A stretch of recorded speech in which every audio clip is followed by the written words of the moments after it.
Gunships, fall into formation. We're beginning our attack run. Despite being a series known for its movie trilogies, Star Wars games have had a really difficult time seeing their stories through to a complete 3-entry trilogy. Unfortunately, a lot of promising sub-series within the Star Wars universe only get 2 games in and then just stop. Rebel Assault only had 2 games, and so did Star Wars Racer. Also, Battlefront. Twice, somehow. The Force Unleashed, Knights of the Old Republic, and if you want to be super unreasonably technical and not factor in spin-offs, then Dark Forces only had 2 games and Jedi Knight only had 2 games. In addition to all of these other duologies, was the Star Wars Starfighter series, made up of 2 video games and a 3-issue comic book run that I'll be talking about later in the video. Both Star Wars Starfighter games feature fast-paced aerial vehicular combat set across a variety of settings both in atmosphere and in space. Many different planets are visited and factions fought as a complex narrative weaves together a web of different plot lines between a colorful cast of interesting characters, all while tying itself to the first 2 films in the Star Wars prequel trilogy. Strangely enough, I rarely ever hear these games get talked about in conversations about old Star Wars. And even to this day, they seem stuck in the shadows of other similar games like Rogue Squadron or Battle for Naboo, and that's a shame because these games are actually really fun. And with the Ryan Gosling film of the exact same name coming out soon, this duology is likely to fall even deeper into obscurity as the title Star Wars Starfighter becomes synonymous with that film instead of these games. So I wanted to put together this video in hopes of casting some light on these 2 lesser-known Star Wars video games that I really like, and I think there's a good chance you might like too. So with that said, if you enjoy this video, make sure to hit that like button, subscribe to the channel, and leave a comment with your thoughts about these games, because those things make the algorithm happy and help my channel continue growing. If you want to support my videos on games like this even more, then consider joining my Patreon or becoming a member for some exclusive content and early videos. Thanks so much everyone, and now let's get back to it and start things off with a detailed look at the original Star Wars Starfighter. I can't shake him! So I actually did a video on both Starfighter games already about a year and a half ago as of writing this, but looking back, I wasn't satisfied with how I handled that coverage, and there's so much that I missed that I've decided it was necessary to revisit and take a proper look at Star Wars Starfighter. Sleeping on the job already, eh? I'm sorry. Developed and published in-house by LucasArts, Star Wars Starfighter is a vehicle-based action game set during the events of Star Wars Episode 1, The Phantom Menace, and tells the tie-in side story of an unlikely band of heroes who aided in the fight against the Trade Federation's occupation of the planet Naboo. Now, when this game was released back in February of 2001, it was sort of breaking new ground by being the first Star Wars game to launch on the Sony PlayStation 2, which had only been out for roughly a year at the time. I feel like it's often compared to its N64 counterpart, Battle for Naboo, which launched on the Nintendo 64 less than 2 months earlier, and I mean, the comparisons are understandable. Both games take place at roughly the exact same time in the chronology. They're both centered primarily around this same exact event, and both lean heavily on the iconic N1 Starfighter for their marketing. Not to mention sharing different versions of the exact same final battle. Those things aside, however, the 2 stories are vastly different, with Starfighter featuring multiple protagonists across multiple different planets and far better space battles compared to Battle for Naboo, which, to be fair, is focused almost entirely on in-atmosphere and ground battles and never leaves the planet Naboo. Also, Starfighter looks and controls significantly better. What do you have in mind? Although it initially only released for the PS2, Starfighter was eventually ported to the Microsoft Xbox roughly 10 months later, and then to the PC another 2 months after that. There was also an arcade cabinet designed for a specific smaller version of this game with less missions, and it's apparently extremely rare, so if you've ever seen one of these, consider yourself lucky. As for the PC and Xbox ports, both were handled by a studio called Secret Level Inc., and although the PC version was a straight-up port of the PS2 version with no real changes, the Xbox version is a little different. Rather than just port the game straight to the Xbox, Secret Level decided to include a number of improvements and new features such as several new bonus missions, unlockable alternative vehicles to play in the campaign, improved graphics and fidelity, and even several additional 2-player modes and bonus missions as well. They then rebranded it as Star Wars Starfighter Special Edition as an acknowledgement of its improvements and additional features, and likely a reference to the special edition versions of the original trilogy released a few years earlier. So with that in mind, I obviously opted to use the Xbox version of the game to record my footage so I could talk about the bonus content, but also it does genuinely look better than the PS2 version. As for the PC version, it was released a full 2 months after the special edition, so I'm not really sure why they decided to port the PS2 version of the game over instead of the clearly superior Xbox Special Edition. Here I am about to flush your body out and strip your motor down for parts. You got a nice ship. Hey, back off! What's even crazier is that the PC version has basically no mod support or even a stable widescreen fix. So although I would assume that it has the potential to be the optimal version, right now it just isn't. Which is a shame, since it is readily available on Steam for purchase, but again, it's not even the better version of the game and isn't well optimized at that. As of making this video, I've heard nothing about any kind of remaster for this game, but given how Aspyr seems to be cranking out remasters of old Star Wars games, I would hope that they use the special edition as their base instead of the PS2 version or pre-existing PC port if they decide to do one. As for the game we have now, it's pretty straightforward overall. Players are placed in the pilot seat of various different starfighters across 14 playable missions and are tasked with completing a set of objectives to beat each mission. The objectives can vary quite a bit from mission to mission, ranging from disabling freighters to defending friendly bases, but at their core, each of these levels is pretty much the same, and the gameplay itself is just very simple, both in concept and execution. Fly around a designated area, be it in space or in the air, and dogfight against enemy fighters while attempting to complete the aforementioned objectives. Now, across these 14 missions, Starfighter does actually have a unique new story to tell that runs parallel to the events of The Phantom Menace, and features a fresh cast of characters for players to meet and inhabit as they experience the narrative. Nim, we meet at last.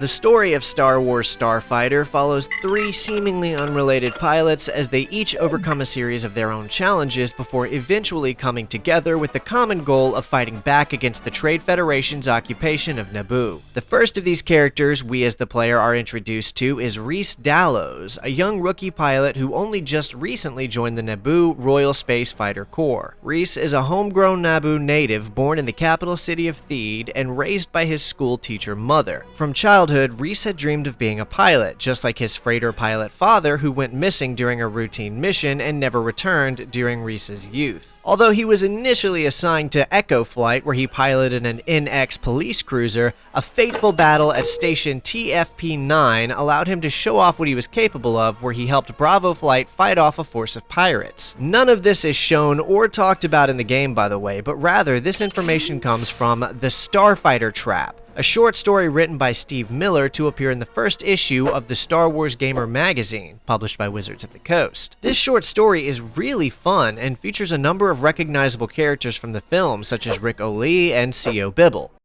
Okay, well, recognizable for Star Wars fans at least. The death toll is catastrophic. You must contact me. Anyway, it's a great story and neatly sets players up for the game's plot. I'll put a link to it in the description if any of you want to read it. The whole thing is only a few pages long, and it's pretty great. Well, well, the cavalry.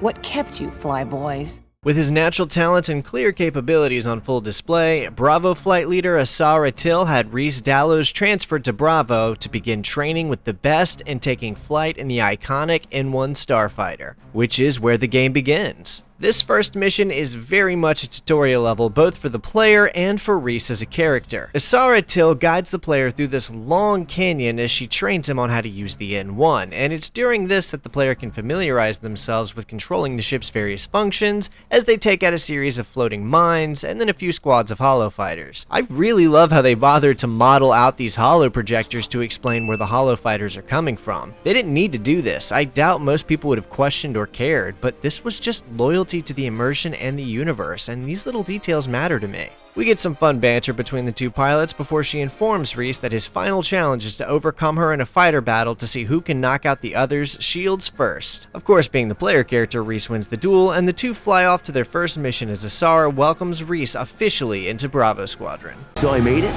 Yep. Besides, I need a good partner for the royal escort. And the game treats us right away by throwing the player into a space mission as Asara and Reese have been assigned as escorts for Queen Amidala. The Queen's presence has been requested by some Trade Federation officials, although I'm not sure what the topic of said meeting was regarding as it isn't stated, but given the strange choice of location for the meeting, Reese accurately assesses it to be a trap. Before Amidala can board the Trade Federation Lucre Hulk-class battleship, it makes the jump to hyperspace, leaving her stranded in space as a group of mercenary ships show up out of nowhere and begin an assault on her royal starship. This is what the Naboo Royal Space Fighter Corps are trained for, and it's finally time for them to earn their keep as Reese and Asara fend off the mercenary attack with finesse to buy time for Amidala's ship to make the jump to lightspeed as well. Unfortunately, despite managing to defend the Queen long enough for her to escape, the two pilots are overtaken as Asara is killed and Reese's Starfighter is disabled, leaving him stranded in deep space.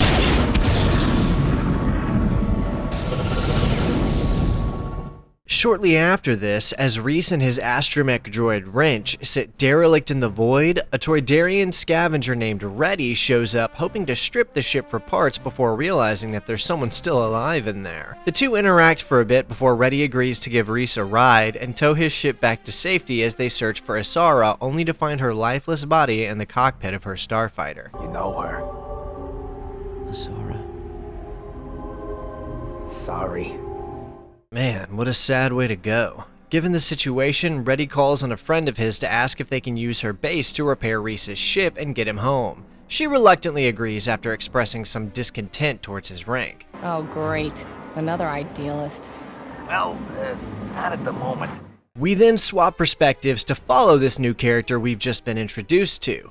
This is Vanna Sage, a freelance mercenary currently under contract for the Trade Federation. Born on Alderaan, Vanna would leave home at only 15 years old to pursue life as a pilot by joining up with the Royal Naboo Security Forces and serving for several years. Eventually, Vanna left both Naboo and the RNSF out of frustration when her repeated attempts at convincing the Naboo government that they needed more defenses were ignored. So now she lives on her own, working for whomever offers her the most credits for the skill set she built in her time serving on Naboo, and currently, that's the Trade Federation. Here, the third mission of the game depicts Vanna working a troubleshooting job testing out the capabilities of the experimental new Scarab fighters for the Trade Federation. All seems to be going well too until suddenly Vanna's astromech droid Mod 3 intercepts a transmission that she wasn't supposed to hear about a planned illegal invasion of Naboo. Seemingly caught red-handed, the Trade Federation immediately terminates Vanna's contract and sends both a squad of hunter-killer droids and a band of hired mercenaries to destroy her before she can tell anyone what she heard.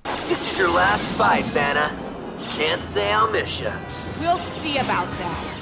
After fending off the attackers, Vanna ends up following one of the hunter-seeker droids she didn't destroy down to the nearby volcanic planet of Eos, where she is led to a massive droid manufacturing facility. Now, the thing about Eos is that it's well known to be basically uninhabitable due to the obvious environmental condition, but it's also incredibly mineral dense, making it the perfect place to hide an unsanctioned droid manufacturing facility such as the one you're seeing now. Unfortunately for Vanna, a massive shield bubble comes online shortly after she enters and traps her inside, leaving her with no choice but to fight through a horde of hunter-seeker droids in order to knock out enough shield generator towers to let her escape. That said, it's pretty clear something needs to be done about that factory, and her ship doesn't have enough firepower to handle the job. So Vanna plans to head back to her home base, relink with her old friend Reddy while he helps Reese fix his fighter and bring back her recently acquired new bomber fighter to take care of things here, hopefully for a fat payday. That's the last time I do business with those guys. Although things are seldom that simple. Making it back to her home base, Vanna touches her ship down and lands safe and sound to begin planning her next move on Eos when she's come upon by some unfortunate circumstances. You've got my bomber, that's all I care about.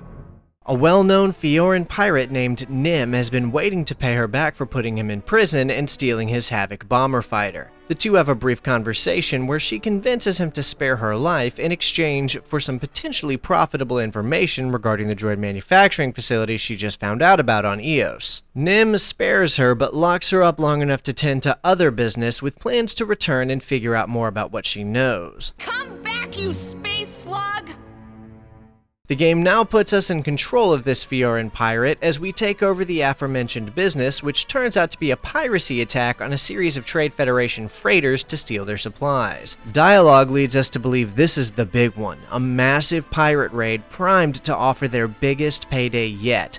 And not only that, but it'll be passing right over the very planet where their home base is, making this too good an opportunity to pass up. Now, at a glance, this might seem like a small subplot side quest to act as filler for the game and introduce us to the pirate character Nim, but knowing what I know about the old EU lore, this is actually one of the most profound missions in the game. Although both this mission and the next two after it have little to nothing to do with the game's main story, in an implicative way, it has everything to do with the entire plot of the Phantom Menace itself. What we're doing here while playing as Nim is leading our ragtag group of pirates as we pillage an entire fleet of Trade Federation supply freighters, which, as you can guess by the name alone, means these supplies were on their way to a destination to be, well, traded. Depending on just how much of a geek you are, you may have read a novel by James Luceno called Star Wars Cloak of Deception that takes place just under a year before the events of the Phantom Menace, and subsequently, also this game. In that book, we're given some immense insight into why the Trade Federation occupied Naboo,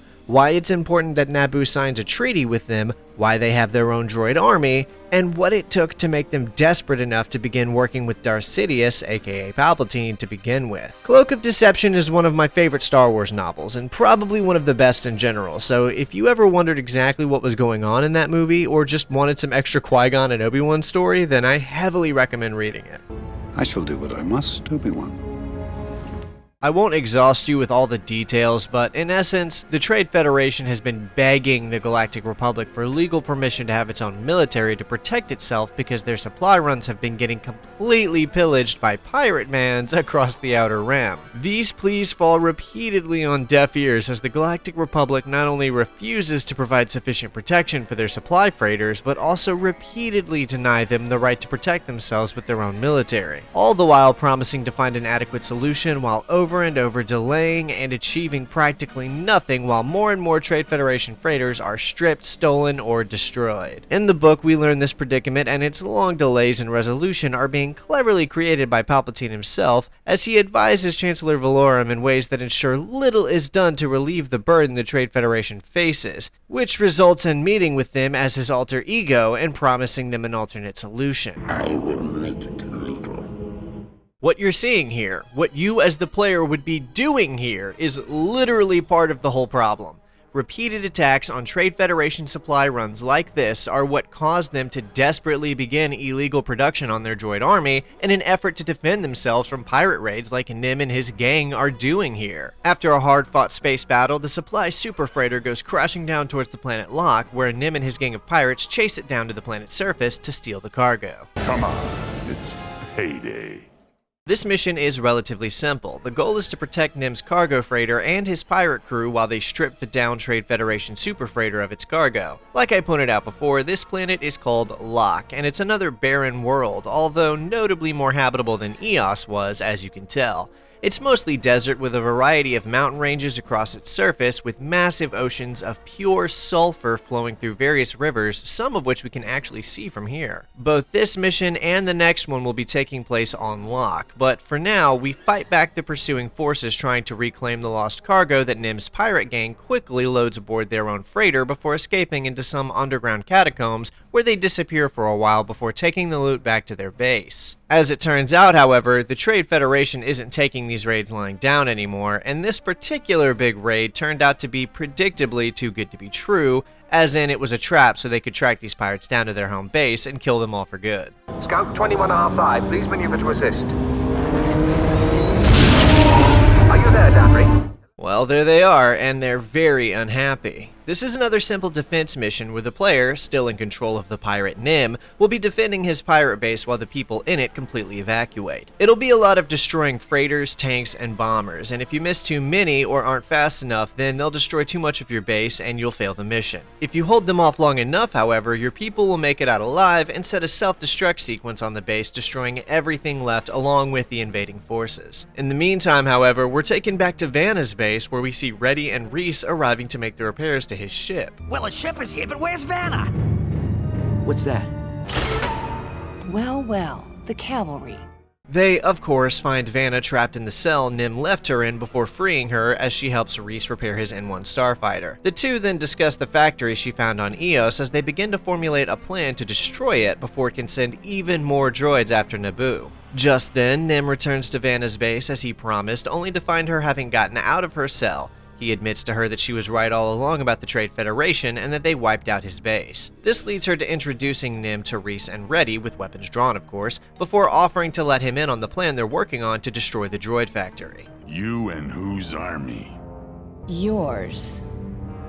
This puts us back in control of Reese again, where we're flying the N1 into another space battle along with Nim, Vanna, and Reddy, with the goal of taking out the orbital satellites and TF freighters to prep for the assault on the factory. Although players will need to watch out for the orbital cannon taking shots at them from the planet's surface. This is roughly halfway through the game, so players will probably be familiar enough with how to play by this point. From here on out, it's all about just enjoying the game for what it has to offer, although it does bring to mind my one real criticism. Each mission in Starfighter has a multitude of objectives for the player to complete, both mandatory and optional, but the primary ones are often either attention demanding or time sensitive, which means you pretty much never get the chance to do any regular Starfighter dogfighting. I mean, everything is there for it, and you certainly can just get sidetracked to fight other fighters, but a lot of times this would quickly result in a mission failure because something I was supposed to be defending got blown up, or something I was supposed to be destroying got away. It's a minor criticism, all things considered, but a lot of the time what you're supposed to be doing is pouring laser fire into a bullet sponge object until it dies, which gets a little old after a while. Try not to get killed. We're trying. Now go! After taking out the orbital defenses, the game puts us back into Nim's perspective as he and Vanna stage a full-on assault against the droid factory. A mission that is actually relatively difficult. There's turrets everywhere, and after Vanna took out the shield generator, they doubled down on their defenses, so there's a lot more Scarab fighters to deal with than before.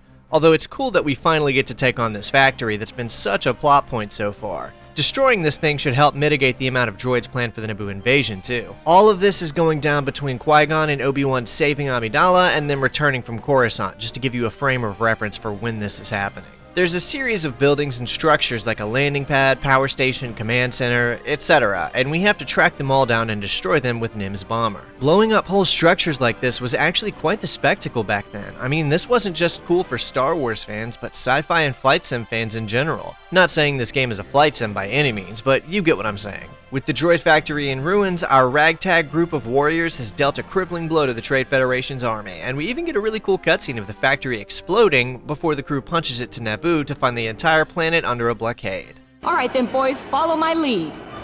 Back in control of Vanna and her guardian Mantis, we push through a squad of droid starfighters as we fly to face the blockade. I'll try spinning, that's a good trick.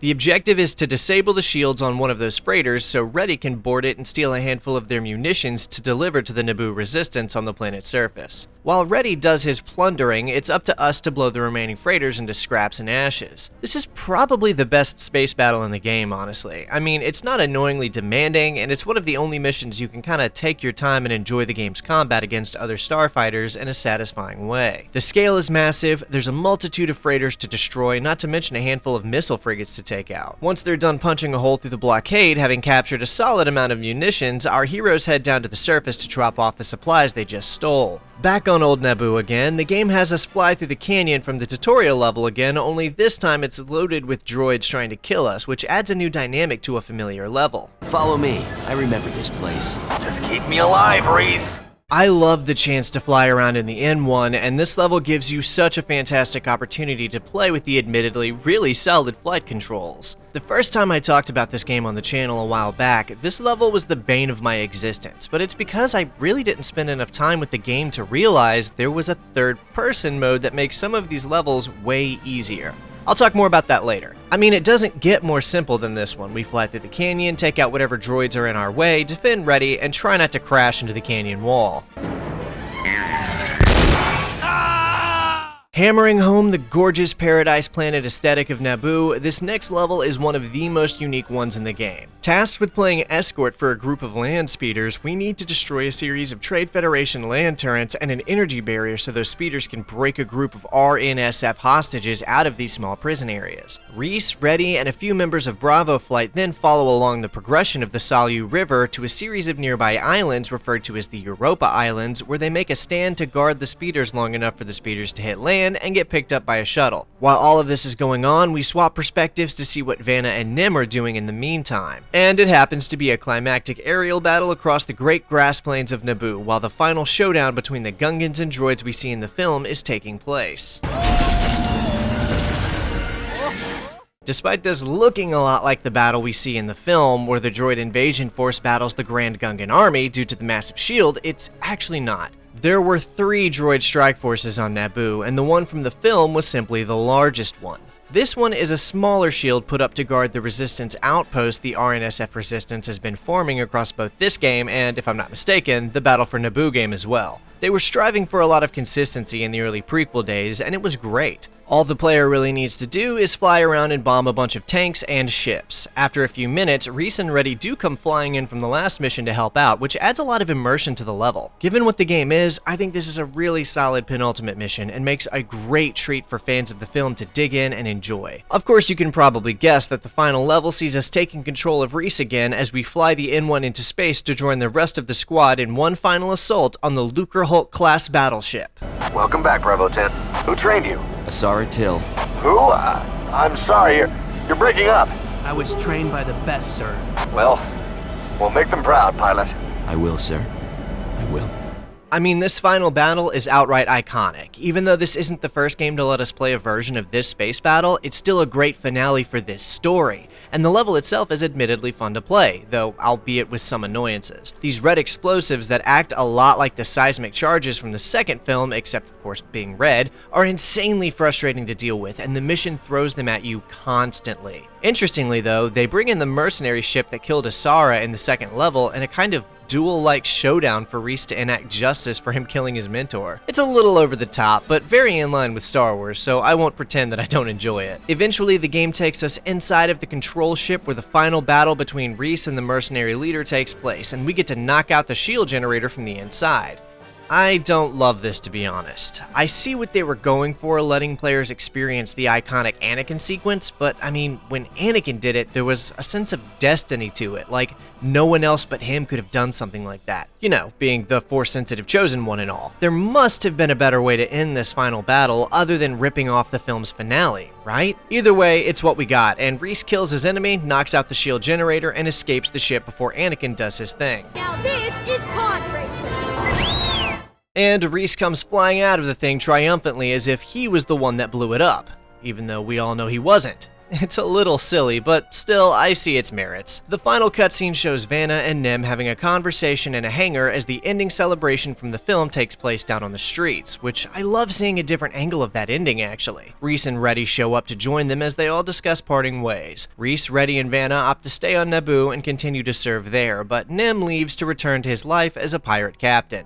And with that, the credits roll. I mean, for a story in a vehicular combat game that will last you no more than 4 hours before seeing the end, I think this is surprisingly competent. The characters are all dynamic, interesting, and unique from one another. Each has their own motivations and personality traits, and despite the fact that this is clearly a tie-in game with the first film, the majority of its plot is still very much its own, and that makes it feel original. This would be the last we ever saw of Reese Dallos, as he doesn't show up again in any EU canon material, although his cut inclusion from the non-canon Star Wars Galaxies MMO leads us to believe that when the Galactic Empire was formed, he went on to join up with the Rebel Alliance. But again, not only is Galaxies not EU canon, but his character's inclusion was cut anyway, so it didn't even happen. As for the rest of the crew, they all have more appearances that I'll cover when I get to them later down the line. For now, let's talk a bit about the gameplay. What's up, Ugly?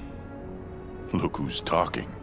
For the most part, what you've seen is what you're going to get. Your ship flies forward on its own, but you're in charge of speeding up or slowing down, which allows some degree of versatility regarding movement. Every ship features a similar primary laser fire, but each one has its own unique alternate fire to employ during combat.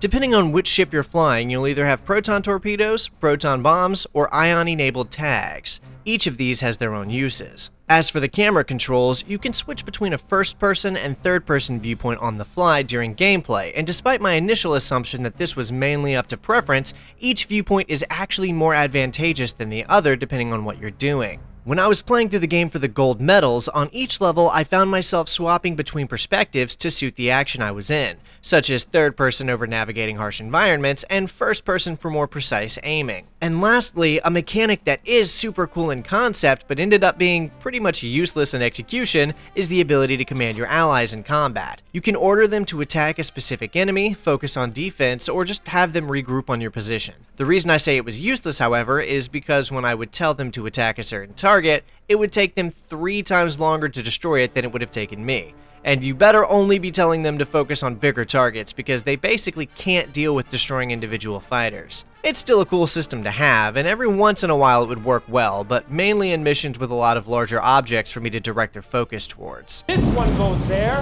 that one goes there, right? Let's talk a little bit more about the 3 primary ships you'll be flying across the game's campaign. First up, I know I don't need to say much about the N1 Starfighter. You all already know what it is. I mean, I've called it iconic in this video already so far, but let's be real for a second. I think most of us would struggle to find someone we could show a picture of this thing to that wouldn't either know or guess that it's from Star Wars. Manufactured by the Theed Palace Space Vessel Engineering Corps, it's considered a luxury starfighter, and as you've seen, it's clearly capable of a lot during combat. As for the second ship we fly, Vanna Sage's Guardian Mantis is one of a kind, and was manufactured by a rogue Z-Char engineer before it wound up in Vanna's hands. The Z-Char are a whole can of worms that I'm not going to get into here, but in a nutshell, they're religious fanatics who worship hard work and engineering like a religion, and they were involved in manufacturing a number of Trade Federation products as well. The notable thing about this fighter, as mentioned earlier, is its ion tag system, which fires off nanotags that disrupt and disable a fighter's deflector shields, and act as a homing beacon for the Mantis's nanomissiles. Lastly, Nim's pride and joy, the Havoc, is a heavily modified Skurg H-6 bomber, armed with not only its primary laser cannons, but also 2 additional self-operated rotating laser cannons to fend off other fighters from all directions. Not to mention it's been outfitted with its own hyperdrive, which does make sense given that it's quite a bit bigger than your average fighter. In fact, pre-modifications, it was intended to require 5 crew members to operate, but Nim ensured with some heavy alterations that he could run it by himself with the aid of 2 astromech droids. And with these 3 fighters, players will take on the Trade Federation across the game's 14 available missions. Come on, live dangerously. At the end of each mission, we're treated to a results screen where we can observe how we performed, see what we missed, and decide if we want to go back in to do better. You'll notice that these screens show a medal system with rankings of bronze, silver, and gold. You can consider a mission complete and move on to the next one just by achieving the primary objectives, but in order to achieve higher medals, you'll need to complete each bonus objective as well. Doing so isn't just for bragging rights either, as this is the way players can unlock the game's various bonus missions, and the main reason I opted to use the Xbox version for my footage. Although I did think these bonus missions were fun, there's really not much here that we haven't seen in the single player mode already at this point. The first bonus mission is called Fighter Training and sees us back in the N1 as Reese fends off a few waves of holo fighters for practice. The second is called Ground Attack Training, where we're once again fighting waves of holographic enemies, only this time as Nim and in atmosphere as opposed to in space. The third bonus mission is where we finally get something unique. It's called Charm's Way and takes us way back to before the invasion of Naboo began, as we get to play as Asara Till for the first time. As Asara, we have to defend a convoy of merchant ships as they depart from Naboo and are set upon by a series of pirates hoping to pillage them. One of these ships is called the Charm's Way and is piloted by none other than Reeve Dallos, father of Reese Dallos. Reese Dallos, Bravo Flight. So clean cut.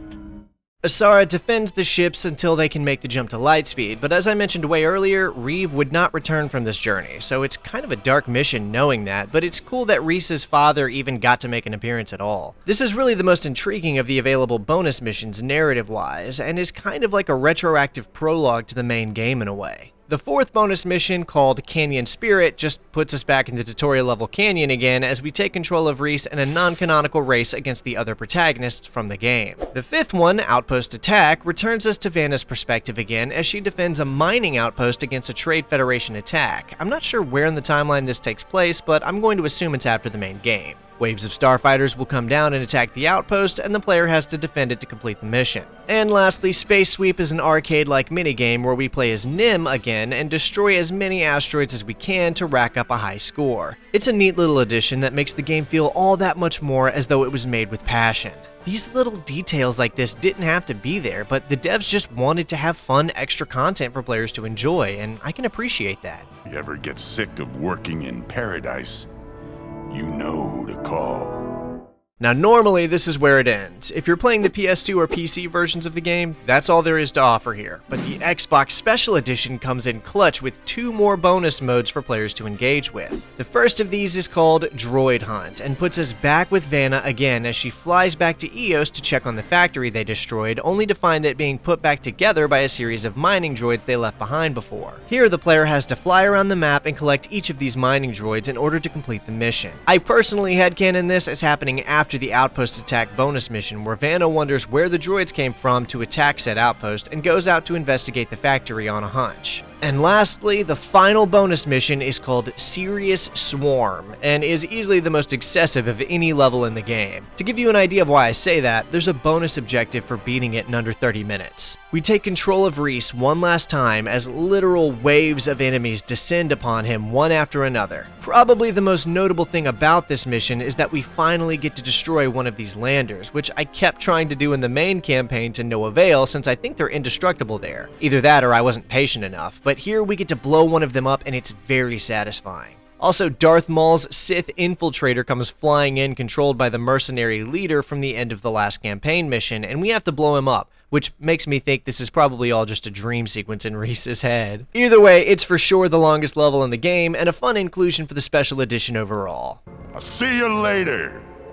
Maybe. The last of the extra bonuses are 4 2-player versions of the single-player levels we've already gone over, those being Droid Hunt, Charm's Way, Canyon Race, and a different 2-player version of that called Night Canyon, where it's a 1v1 race. And lastly, if you get all of the gold medals across every campaign mission, you'll have unlocked the ability to replay any mission in a variety of vehicles that we otherwise wouldn't get to use, including Ready Zoomer, a Scarab Fighter, the Police Cruiser, and the Sith Infiltrator. I mean, they went the extra mile here for a bonus unlockable that probably less than half of everyone who owned this game ever even saw. Look, they gave the thing its own unique heads-up display, and of course, it's one of the best ships in the game. Seriously, flying around in this thing is exactly as fun as it looks. The Police Cruiser is another really cool vehicle that I appreciated being included here. It's only accessible through a cheat code input, but it still feels even more connected to the EU with its addition. Now before we wrap up, this game is a little bit known for being totally jam-packed with secrets and Easter eggs, and as such, I figured I'd bring in another expert who I know is a huge fan of the game to talk about it.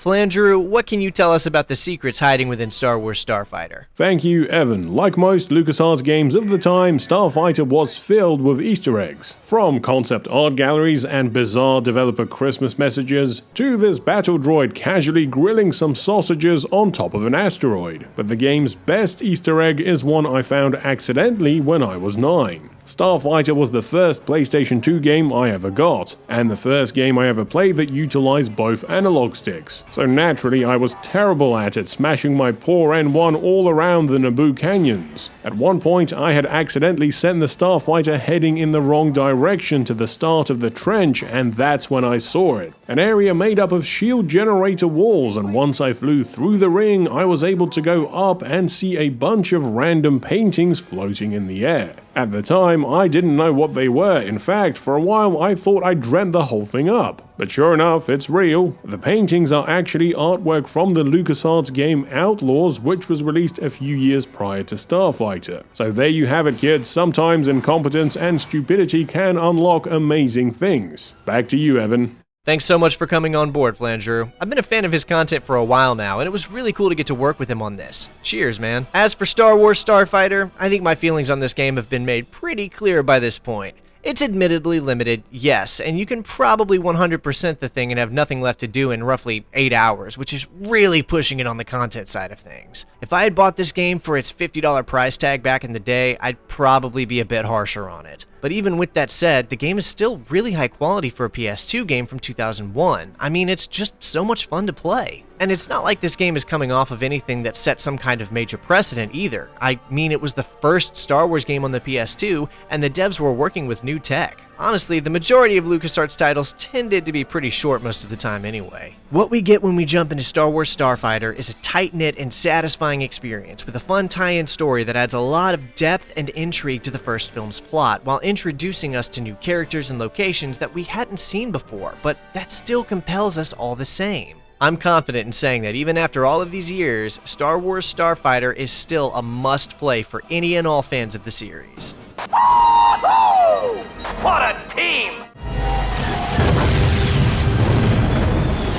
Star Wars Jedi Starfighter is the sequel to vehicle-based action video game Star Wars Starfighter, and also serves as the conclusion for the Starfighter sub-series overall. Although there are a few notable differences, inclusions, and improvements from that game to this one, they are both very similar to one another. Both games swap the player between vehicles and protagonists across the story. Both feature a variety of different space and land-based levels, each with unique primary and secondary objectives, and both have narratives that directly tie in with, act as build-ups to, and contextualize each of the epic final battles in their respective films. For Jedi Starfighter, it's the Geonosis battle from Attack of the Clones, and I think it's every bit as good a tie-in game as its predecessor was, but maybe not as tightly knit narratively speaking. More on that later. One major difference, however, is that instead of the trio of playable heroes we had in the first game, our playable protagonists have been reduced to just 2 this time around. Of course, as one could easily surmise from the title of the game itself, one of our new leads is in fact a Jedi, and in particular, Jedi Master Adi Gallia. Now move! You heard the lady. Everyone out! This isn't Adi Gallia's first video game appearance though, as we've already covered her inclusion in Jedi Power Battles, but it is the first time where she really takes the spotlight in a leading role with lots of personality and dialogue to drive the plot forward. Master Gallia herself is a Tholothian from the planet Tholoth, and has trained as a Jedi to the point of not only becoming a Jedi Master, but also being granted a place on the Jedi Council itself. Due to her skill and insight, she's selected to test out the experimental new Delta 7 Aether Sprite class Light Interceptor, or more commonly known as the Jedi Starfighter, a new ship prototype commissioned by the Jedi Council to assist the Jedi Order in their various excursions to aid in Republic affairs across the galaxy. The other playable character is a familiar face returning from the first Starfighter game, the Fioran pirate named Nim. Not much has changed in the 10 years since we last saw Nim. He's still leading his group of pirates he calls the Revenant, he's still short-tempered, hard-headed, and hell-bent on leading the life of a pirate, and he's still got a bone to pick with the Trade Federation. Vanna Sage does also make an appearance near the end of the game as an NPC to aid in one of the later battles, but she isn't playable this time around and plays a much smaller role overall. I suspect she was intended to be playable in the planned third Starfighter game, but I'll get to that later. First, I want to talk about ports. It was created exactly to your specifications. Jedi Starfighter initially only saw release for the PlayStation 2 and Microsoft Xbox all the way back in 2002, launching roughly 2 months apart in March for the PS2 and May for the Xbox. LucasArts developed the game for the PS2 with Secret Level returning to handle the Xbox port, just like with the original Starfighter game. Only this time, no PC port was ever released, which has left this sequel stranded on console hardware for the foreseeable future. Sometime later, it was released digitally to both the PS3 and 4 via emulation.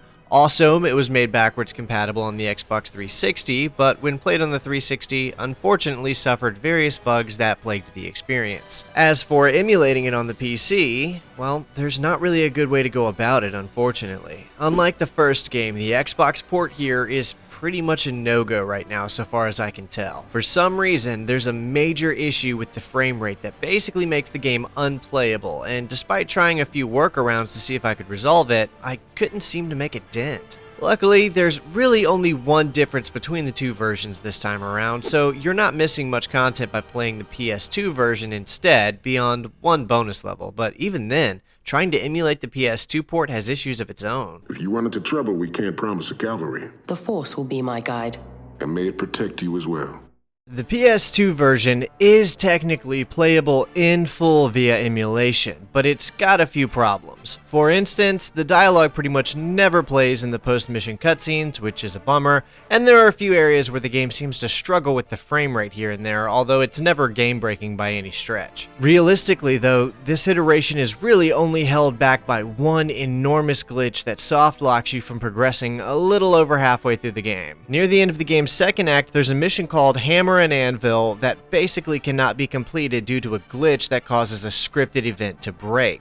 The glitch in question involves a freighter that is supposed to sacrifice itself by crashing into a shield generator, destroying both itself and the target, thus allowing the player to progress, instead flying the opposite direction of said shield generator. Meaning the player is kinda just stuck and can't do anything but fly around or quit. After doing some reading on it, this glitch can apparently also happen on the PS3 and 4 versions of the game, since those are also running on a form of emulation, but there is reportedly a small random chance it won't happen at all for some reason. Although it appears the vast majority of the time, it does seem to occur, and despite multiple attempts on my end, I always encountered this glitch. The easiest workaround, unfortunately, is to punch in a cheat code that unlocks everything for you and then just skip this mission altogether. I don't love this though. Both of these Starfighter games have a really satisfying gameplay loop to me, which made playing through and unlocking everything in the first game organically a very satisfying experience. So it did kind of lessen the intended effect of subsequent missions after this a bit, since I knew there was no reason to try and fulfill the bonus objectives anymore given everything was already unlocked anyway. Because of these issues, the best way to play this game remains analog hardware via the PS2 or Xbox, but this fact does make an even stronger case for the game to get a proper remaster than the first game, since it would be nice to have a fully functioning iteration both on PC and a higher quality version for modern consoles. I'll talk more about why this game needs a remaster shortly, but first, I want to talk about the story. The prototype is quite effective. And I was only flying at half speed, but it still needs rigorous combat testing. Jedi Starfighter opens on a cutscene of the game's primary antagonist on the bridge of his own capital ship as he has a conversation with Count Dooku. Oh, wait, sorry, I mean Count Dooku. Ah, Count Dooku. This new character is Captain Kavik Toth, leader of the mercenary group called Saboeth Squadron. That's Saboeth, which is not to be confused with Seaboeth. That's a whole other thing for a different video. Toth and his squadron have been overseeing the development of a new kind of weapon for the Trade Federation, and ultimately what will become the Confederacy of Independent Systems to use in the upcoming war they know is on the horizon. Meanwhile, back on Coruscant, Adigalia meets with Master Mace Windu as she is told of Trade Federation activity in the remote Carthax system. To my knowledge, the Carthax system is remote and lawless. Whatever the Trade Federation is doing there, it can't be legal. I agree.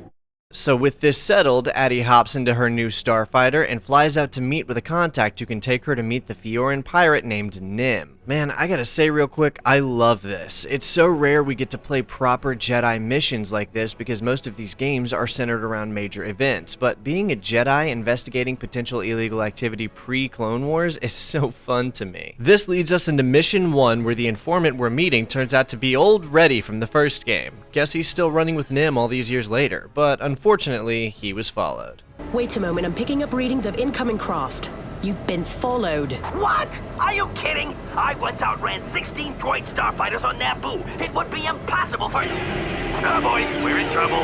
This is a pretty short mission, as we just take out a handful of different enemy fighters, and Addie ends up blowing up a C-9979 landing craft, and following Reddy to Maramir, where the next few missions will be taking place. Keep that name in your mind, because Maramir is a central planet to Nim's character both in this game and beyond. Reddy upholds his promise and guides Addie to meet Nim, but unfortunately Nim and his crew are in the middle of a pirate raid to steal entry codes to an orbital base they're hoping to commandeer. Also, Nim is very displeased that Reddy would involve a Jedi in their affairs. A Jedi? Reddy, are you insane?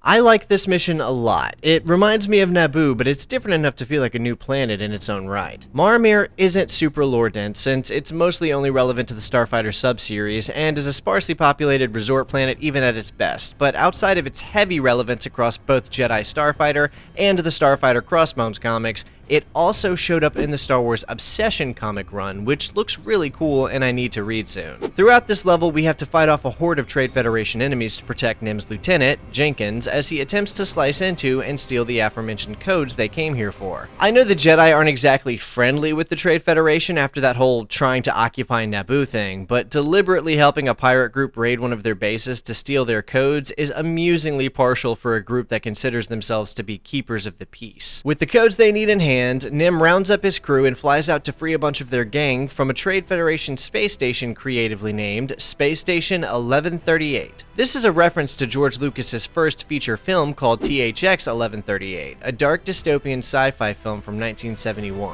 The 1138 number has gone on to be used by Lucas frequently in other things, including Star Wars of course, so it's fun when it pops up in small instances like this. Addy agrees to help Nim and his crew with their assault on the station as they guide a freighter piloted by Captain Orsai, another of Nim's pirate gang, who will prove himself invaluable to the game's plot. We take control of Nim for this mission and get to play with his ship called the Havoc again, which seems like it'd be nice after we got so familiar with it in the first game, but unfortunately, I tended not to enjoy his missions. I already didn't love using this thing in the first Starfighter game, but when put next to how fun it is to fly the Jedi Starfighter, it just makes it feel even slower, clunkier, and overall less enjoyable than before. And since there's only like 2 playable protagonists in the game, you'll have to use this for like 45% of the story. It's not the end of the world, and it is still a fun ship, but I don't think Nim is a cool enough character or his ship is a fun enough vehicle to have warranted the amount of love these 2 games were trying to give them. I'll talk more about that later. Once they free their prisoners and escape, everyone heads back to Marmir. The Trade Federation has installed a sensor station in the alcove that they've been using to track the movements of Nim's Revenant gang, and so Nim has decided to destroy it, and Adi Gallia is lending them her aid. It's another cool mission, honestly. We protect these ships while taking out a bunch of targets. It's your standard fare Starfighter combat loop. A particularly frustrated Nemoidian named Haro Rook even comes out to fight us one-on-one, but it doesn't really go all that well for him. It will take more than that to stop me. No!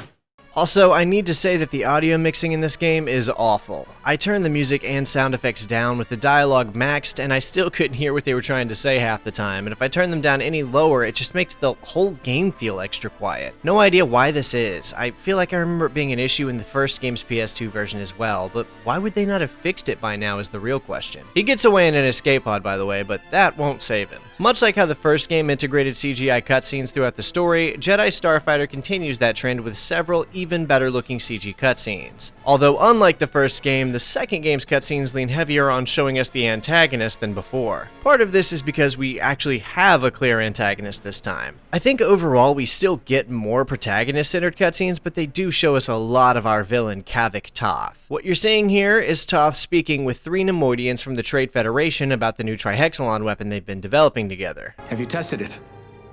Not yet, but we believe it will be quite effective. That vial alone could kill 300 Wookiees, and it does not affect our droids.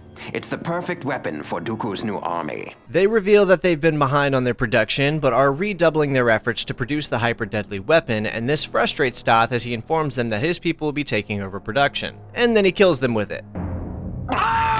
Had to make sure the audience remembered he's the bad guy after all, and killing your own allies is a classic bad guy move. Also, that Twi'lek is named Lieutenant Bella, and she actually matters later, so keep her in mind. She gets less screen time than Toth does though, so if you're not paying attention, you won't even realize you're fighting her later. I sure didn't. Anyway, Toth loads up some ships with a bunch of Trihexalon missiles and sends Bella to launch them at a nearby city on Marmir to test their efficacy. Commence bombardment. Let's see how these vermin burn.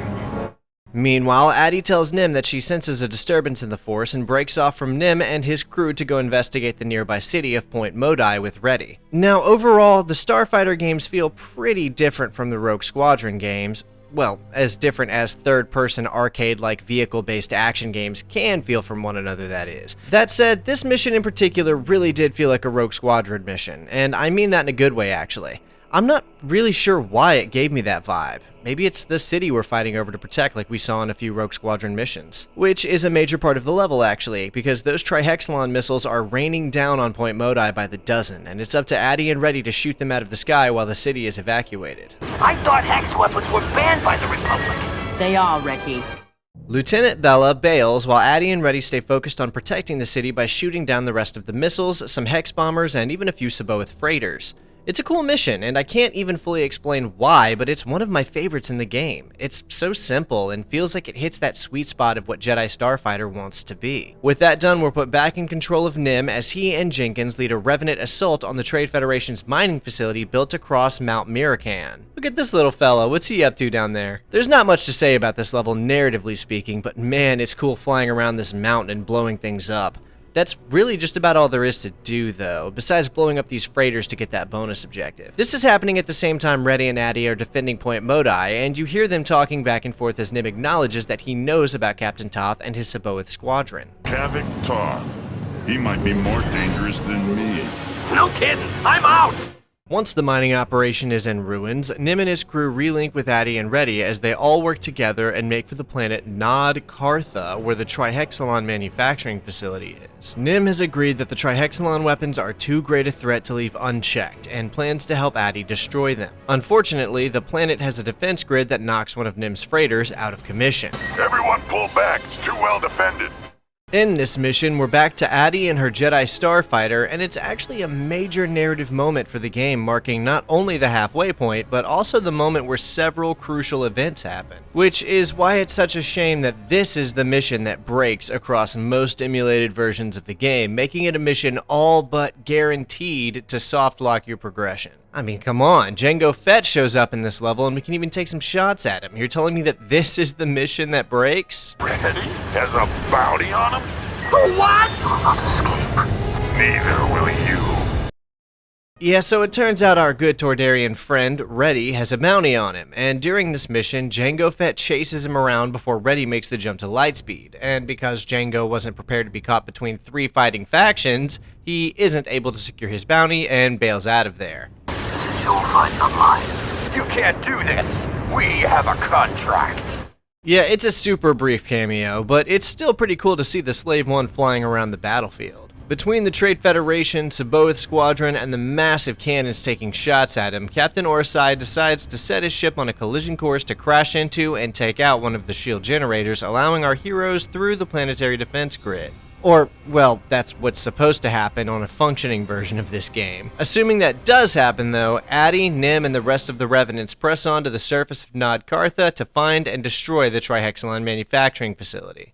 My demo team must infiltrate each bunker in order to blow the shield generators. Until then, we can't touch the plant, and Toth will keep cranking out Trihexalon. It's your command. I'll do what I can to protect you. Level 8 is another favorite of mine from this game, and it's incredibly simple.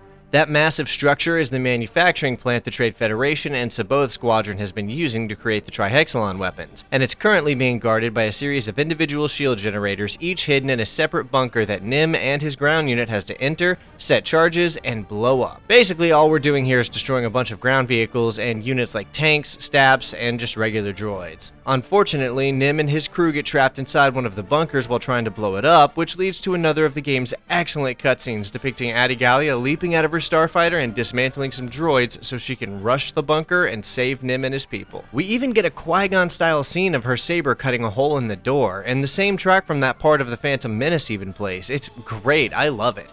Easily one of the most memorable parts of the game for me. With the shields down, we're given control of Nim again as we launch a full-scale assault on the factory. This level is another simple one. We basically clear the landing pad of the facility, fend off what feels like a few hundred enemy units, fly into the factory, and drop some bombs. I also like this part where we have to shoot the control boxes of these laser reflectors to redirect them so we can open the blast doors to the factory's main reactor, and then put the production of Trihexalon weapons to a permanent end. This is the end of what the game calls Act 2, and it's where the plot starts to get a little bit splintered. Addy Gallia tells Nim that she has to leave them as she's been called to assist the Jedi in rescuing Obi-Wan on Geonosis, which is where the game begins its tie-in with Attack of the Clones. Good luck, Nim. Don't need it, but thanks anyway. And may the Force be with you, Jedi. Addy Gallia and Nim will not be interacting directly again until the very end, and as we swap between the two perspectives, we'll essentially be wrapping up two separate subplots that kind of tie in together to form the game's overarching narrative. The first of these subplots revolves around Nim being determined to reclaim their old home base on the planet Locke. You remember, the one they self-destructed in the first game. You heard me, do it! And the rest of Nim's missions will be centered around accomplishing this, which basically means his actions from here on out are irrelevant to the game's overall story, with the exception of one minor event that I'll point out when we get to it. I do not like this mission at all, by the way. Not only do I not really enjoy piloting Nim's clunky starship, but doing so now doesn't even contribute to the game's larger events or a story that I care about. It's just a resolution to Nim's own vendetta against the Trade Federation and his desire to reclaim his old base. Nim's Revenant gang spends the whole level fighting off a few of Toth's ships still lingering in the system while they steal some parts to an orbital defense cannon they're hoping to take over, and, well, that's it.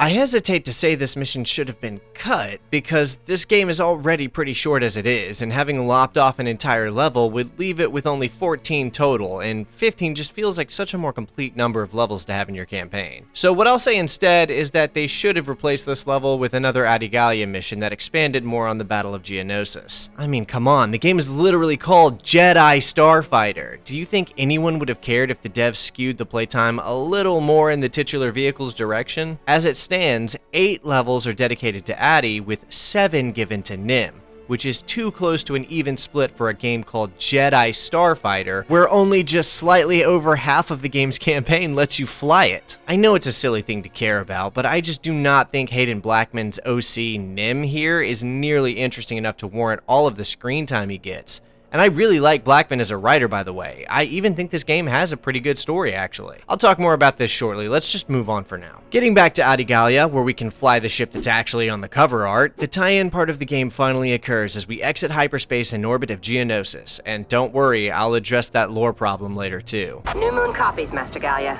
Siri, it's good to hear your voice again. You'll change your mind about that once you hear the mission, Master.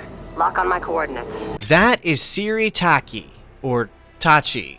I'm not really sure how it's pronounced. Adigalia's former Jedi apprentice, one of Obi-Wan's love interests, and incredibly underrated / underutilized character. Going by Legends lore anyway, which I always do. I'm pretty sure this is her only video game appearance, which makes it feel special. She's a great character. If you're wanting to know more about that Obi-Wan love interest thing, by the way, it was a subplot in a novel called Secrets of the Jedi. Anyway, back to the game. This mission has us fighting a bunch of droid starfighters in the asteroid belt of Geonosis, which is kinda awesome, not gonna lie. Giving Adi a force power that emulates Jango Fett's seismic charge is so stupid, but also who cares? It's both awesome and very fitting here. Albeit useless. I do not ever use this ability. That's pretty much the gist of it though. We just fight alongside Siri to defend the clone troopers as they close in on the planet. Still, such an incredible set piece for fans of the second film. The set piece in Mission 12 is pretty cool too, as we clear the defenses from one of Locke's moons where the orbital cannon Nim's been trying to get access to this whole time is located. I was still tired of using Nim's ship by this point, but overall, playing around this moon was so fun and memorable that I didn't even care. I already thought the way it was implemented was impressive, but my sentiment was further reinforced when I listened to the developer commentary and heard how proud the team was to have pulled this off. The first time that I saw the moon, Pat's moon, kind of in place, immediately felt different than any other mission I played before because of that location. And I remember kind of back in the mission brainstorming days where we were thinking of unique different places to be, and we're like, yeah, it'd be cool if we, could fly all the way around and it was curved, and and there was a top and a bottom, and we could do so many different types of gameplays with that. So I mean, that's the most exciting thing when I play this mission, I think, let alone all the beautiful stuff that we see too.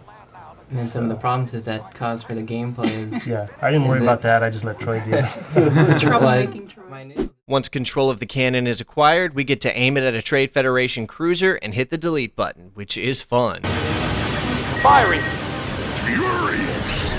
Meanwhile, Adi and Siri are on guard duty in this mission aptly titled Attack of the Clones. Seeing Geonosis in atmosphere like this would have been so cool back in 2002, man. There just weren't many games giving us good tie-in content with Episode 2, so even this little bit is kind of satisfying in a way. Although the level itself can be a bit dull, as it relies super heavily on just killing the same kind of enemies repeatedly for over 10 minutes. Blowing up the Trade Federation core ship is super cool, and destroying the spider droids and hailfire tanks was awesome for the first 5 or 6 minutes, but that's kind of all you do for a while, with a dose of Starfighter sprinkled in to deal with throughout on repeat for way too long. That's a minor critique though, and I did still like this level for what it is, although the direct ties to Episode 2 kinda end here, and the game resumes its own narrative again once this is over.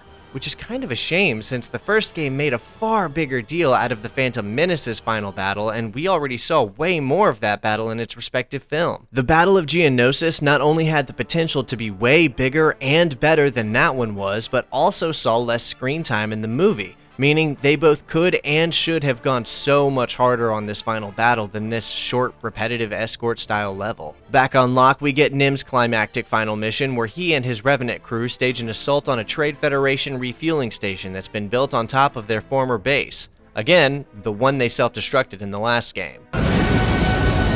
There's a lot of things stuffed into this level too. First off, Vanna Sage from the first game is back as a friendly NPC who fights alongside us, which is actually pretty cool. I liked having her come back, even if only for one level. I knew you'd make it. Wouldn't miss it. Where's Reddy? Have to tell you about that later. Right now we got droids to demolish.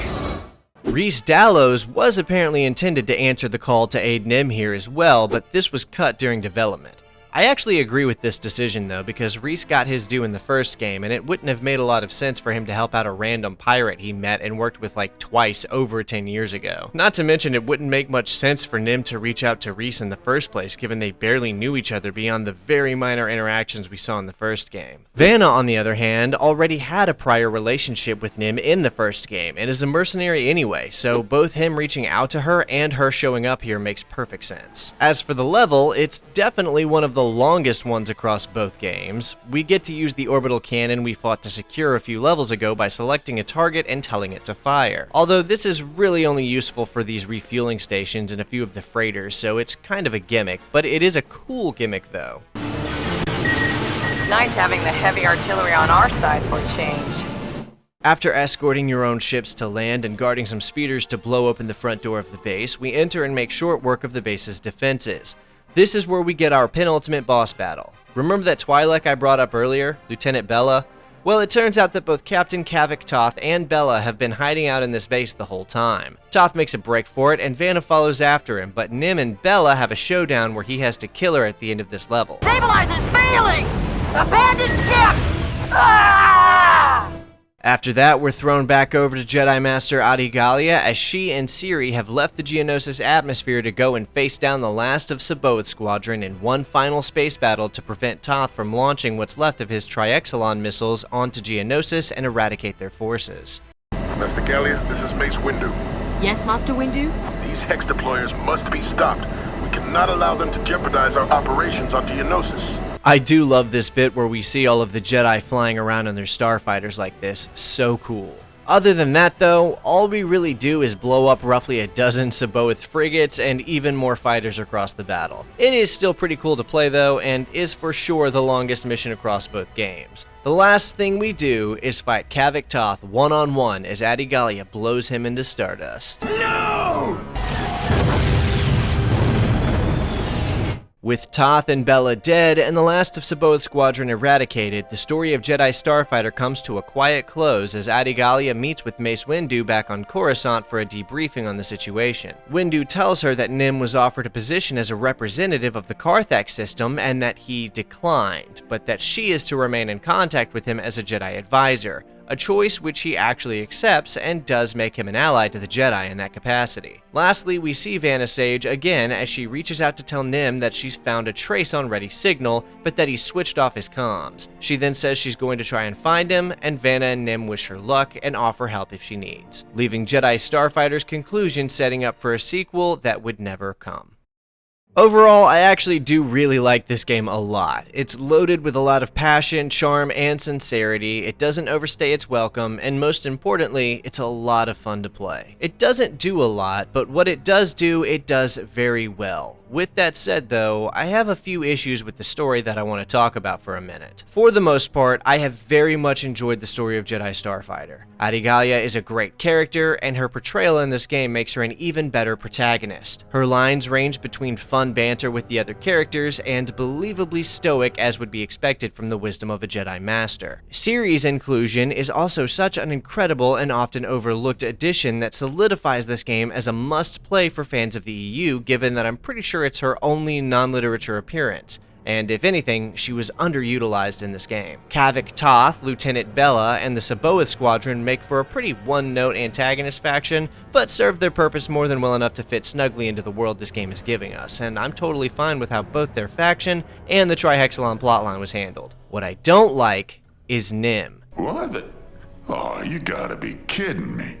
I don't like his inclusion, his dialogue, his ship, his levels, his subplot. I really just straight up do not like this character or his role in this game. The whole "I'm a roguish pirate with a heart of gold" is the start, middle, and end of his personality, and he literally never experiences a character arc in this game. Him reluctantly deciding to help when things get real was already who he was in the first game, and when they had the chance to show he has grown and let him accept a more profound role in the galaxy beyond Space Pirate, they botched it to keep him the exact same as before. We offered him a post as commander of the Carthax system. He declined. Yes. Which was apparently the point of his character in the first game, according to an interview with the game's writer, Hayden Blackman. Him choosing to leave and remain a pirate at the end of Starfighter was to make him kind of an anti-Han. In the first game, I think this was fine, because he was one of 3 protagonists. You only had to play as him for like 30% of that game, and he acted as more of a supporting character than a main one, which is where this character works best, as a supporting character. And since all 3 of them were supporting each other, them coming together and working towards a common cause served as enough of a character arc for all of them. The only problem is that he's not a supporting character in this game. In fact, he's kind of like the overall main character. We do technically play as Addie more than Nim by 1 mission, but even most of her missions are related to helping Nim in his quest to reclaim his old home base on Locke from the Trade Federation. The Trihexalon subplot is something he kind of begrudgingly agrees to participate in and treats more like a distraction than anything else. The Saboeth Squadron are the main antagonists of the game, but their involvement in the story is to make the aforementioned Trihexalon weapons for Count Dooku. And if they didn't just happen to be operating out of Nim's old base, then he wouldn't have had anything to do with the whole third act of the game beyond showing up at the very end. That was not part of our agreement.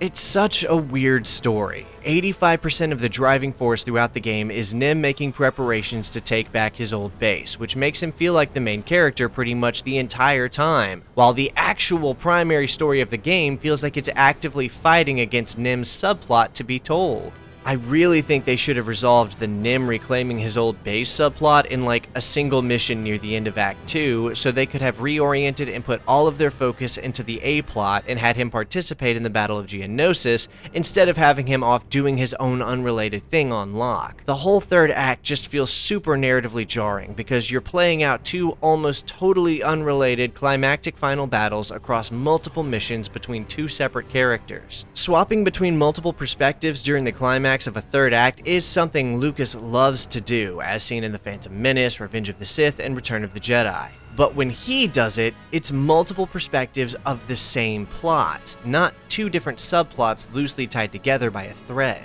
To put it simply, the game is trying to have its cake and eat it too, and it doesn't really work in my opinion.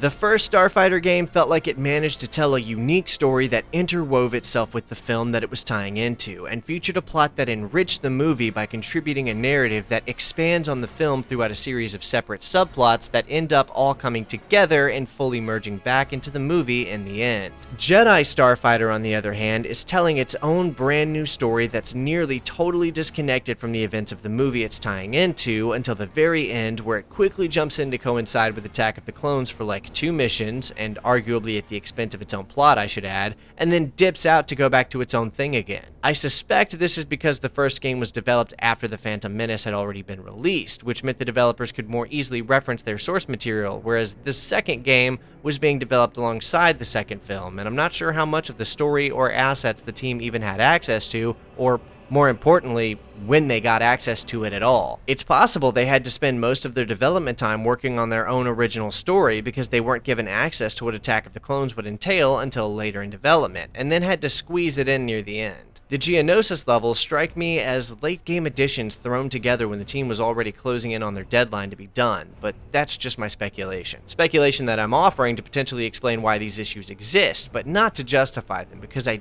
do think that the story could have been handled better. But enough about the story, let's talk about gameplay. That's why I'm here. If you watched my coverage on the first game, then you'll know there's not much new to say now. Jedi Starfighter plays exactly the same as its predecessor, but with one major new addition in the form of Addie's Force abilities. While piloting her Starfighter, Addie can call upon the Force in the form of a Force Shield, which envelops her ship in a bubble to prevent damage, Force Reflex, which basically slows time way down, acting as a sort of bullet time, and is 100% the single most useful, bordering on game-breaking mechanic in the game, Force Shockwave, which is the ability I talked about earlier in the asteroid belt in Geonosis, and I rarely used it, but it is cool to look at. And lastly, Force Lightning, which can insta-kill multiple enemies without even seeing where they are so long as you have them targeted. Not only is this my favorite power in the game just because of how fun it is, but between this and her former red lightsaber, it's not helping the Darth Adi Gallia allegations.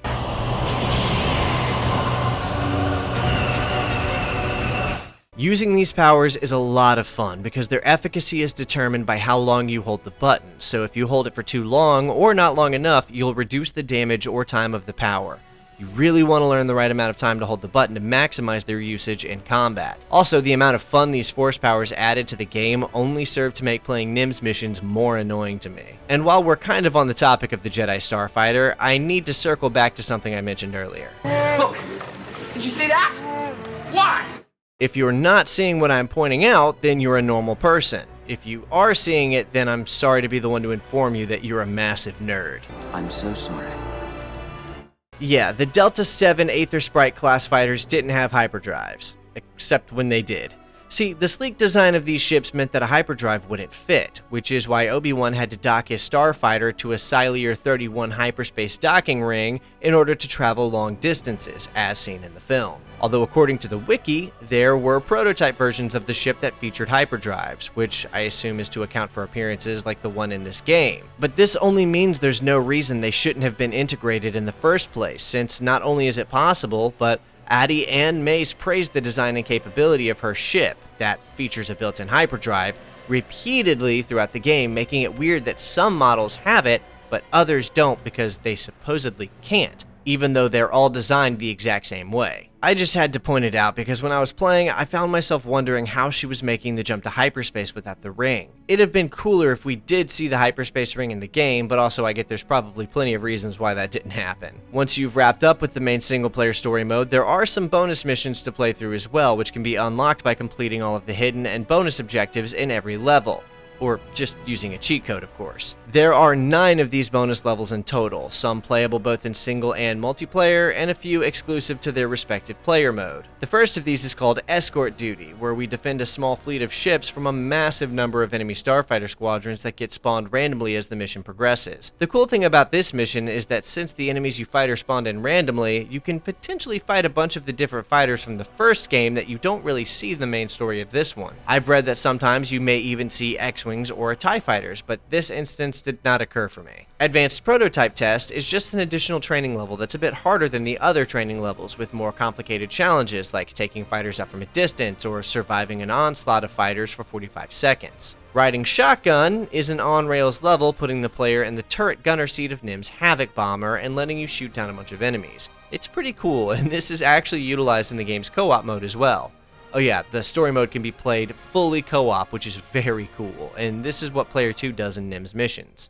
The lone gunship puts you in the cockpit of a low-altitude assault transport, or LAAT, during the Battle of Geonosis, and it's very similar to the Attack of the Clones level from the story, but without the escort portion. You just fly around and blow things up in the LAT, but the vehicle itself is so cool that it more than justifies the level.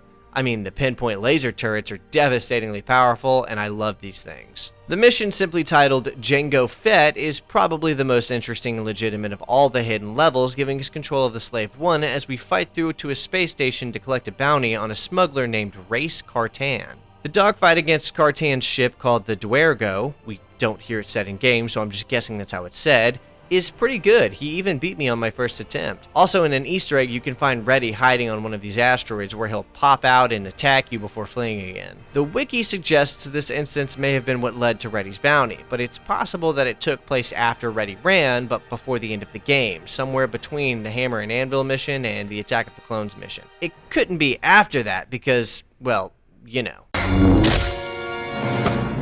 The game never clarifies which it is though, and Reddy's appearance here is more like an Easter egg anyway. Coruscant Cloudtops is a multiplayer-only level found exclusively in the Xbox port of the game, and I couldn't get it to work on my emulator, so unfortunately, I don't have footage of it. But looks super cool though, I'd love to play this someday. Classic Dogfight is a multiplayer versus mode where one player is in an X-Wing and another is in a TIE fighter, and the two battle it out. There's lots of NPCs of both fighter types too, which is really cool, and this is a fun little bonus to incorporate the original trilogy. Droid Hunter is also a multiplayer-only mission where players compete to prevent enemy ships from making it to the so-called teleportation orb. One player is given a ship called the Freefall though, which belongs to Jenkins from the campaign, and its primary fire is unreasonably overpowered. Great ship though. And lastly, Showdown over Geonosis is the final multiplayer-only mission and the final of the bonus missions where it's a classic 1v1 to recreate the asteroid chase scene from Attack of the Clones where Jango tries to kill Obi-Wan. Simple, but still pretty cool. Oh yeah, and there's a few training missions available before you start the main story where Jedi Master Saisi Teen teaches the player how to play the game, but outside of it being cool to play above Coruscant like this, there's nothing notable about these missions. McClunky.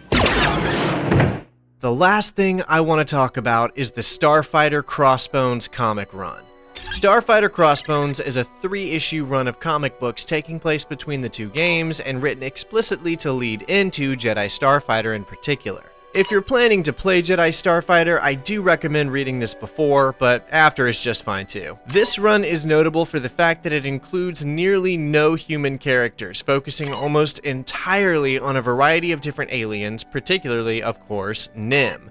This was by design, in fact, as it was actually requested that the illustrator, Ramon F. Box, not depict any humans in the art beyond Vanna Sage's cameo in the first issue and both Vanna and Rhys Dallos in a flashback panel. A single human did make it in upon Ramon putting Star Wars fan Skippy Farleston Dorio, hoping I said that right, in a single panel, which is great. The majority of the story is about Nim's rivalry with his more violent pirate counterpart named Sol Sixa, and the two really have it out for each other across the 3 issues. In an interview about the series, author Hayden Blackman stated that he adores pirate history and media, claiming that this influenced both the character of Nim and the story of the series in general. It shows too, because despite being a story about space pirates, most of the story takes place on the water planet of Maramir, which makes everything feel even more like a classic pirate tale than it already did. I didn't talk about his role in the game story because it's pretty minimal, but Sol Sixa does show up and play a minor role in assisting Nim across multiple missions in Jedi Starfighter after they put their differences aside from this comic run. He even helps out in the final battle against Kavik Toth above Geonosis and in the siege to take back the Revenant base on Locke. He's one of the guys on a speeder that blows the front door open. In the comic series though, he's pretty much the main antagonist for the 2nd and 3rd issue until near the end where they form a truce and eventually agree to work together against the Trade Federation. I know I said earlier that I don't like Nim as a character, but the truth is that I really just didn't like him in this game. I mean, he's still not my favorite character, but I did enjoy his role in these comics. It's a cool little 3-issue run. If you're a Star Wars fan, then it makes a great little venture into a fun, self-contained story. It's made up almost entirely of unique characters and locations, which is super refreshing in a universe all too known for reusing pre-established things a little too much. Starfighter Crossbones is cool, and not only do I like it a lot, I just appreciate its existence for what it is. It seems to work. As for the game those comics were tying into, I know I was a bit harsh on its narrative, but do keep in mind that my frustration was totally subjective. If you're a fan of Nim as a character, then you'll probably love this game, or even if you're just a fan of arcade-style vehicle combat games like I am. I still love this game, and I had such a fun time playing it that even thinking back on my time makes me even more disappointed than before of the lack of any kind of PC port, which is where my bringing up a remaster comes into play. The first Starfighter would be a good choice of remaster, but it already has a PC port, albeit a very poorly aged one, but it can also be flawlessly emulated on PS2 and Xbox, which are more than good enough ways to experience it. Jedi Starfighter, on the other hand, has yet to see any kind of PC port, and even its more modern ports to the PS4 and 5 reportedly run the risk of facing that one game-breaking glitch that soft locks you due to those ports leaning on emulation. Outside of analog hardware, there's no good way to play this game, and that sucks. Sure, I was a bit critical of how the narrative was handled, but it's still a very fun story, and one of only a few proper tie-ins with Attack of the Clones, which makes it even more special. Not to mention that the only way to play the Coruscant Cloudtops mission is to have an Xbox on hand, which not everyone has these days. Also, just playing the game is a total blast in general, especially the missions involving the Jedi Starfighter itself. I would love to play through a polished up version of this game and secure a proper 100% on its Steam achievements if I ever could, because it's in such a sweet spot regarding its length, the rewarding nature of the gameplay loop, and the satisfaction when you manage to complete all of the optional objectives in a mission. It's a shame we never got that third game they were setting up for either, nor did we ever see what happened to Reddy after Vanna went looking for him. Maybe he retired and lived through the Clone Wars well into the Galactic Civil War in hiding, or maybe a bounty hunter finally got to him in the end. But what we do know is that it wasn't Jango, because... And that's the Star Wars Starfighter games. A duology of action-packed, arcade-like spaceship excitement set in the best science fiction space fantasy universe out there. In my experience, the Starfighter series is certainly one of the lesser-known packs of video games from the Star Wars library, but as you've seen for yourself now, they're no less excellent, and clearly a great deal of work and passion went into crafting them into something fun, exciting, and unmistakably on-brand for the universe they're set in. I may not have played these games growing up, but they still represent a time period in my mind when Star Wars was in its prequel hype era, and a part of me adores that because I was only a child in that time and I have such fond memories of it all. Yeah, it's nostalgia driven to a large extent, but I don't care. I love these games and think they've been underrepresented in conversations about the best old Star Wars games out there for far too long. As of this video's release, it remains to be seen how the Starfighter film will be received, and who knows, maybe it'll be really popular and bring a lot of eyes back to these old games by way of its own success. Either way, they're still great all on their own, and maybe we'll even see some remasters of them drop soon thanks to the film's announcement bringing the title back into the mainstream conversation again. Thanks for watching, everyone, and I hope you enjoyed the video. Hopefully I'll see you in the next one, but until then, that's all I've got for you.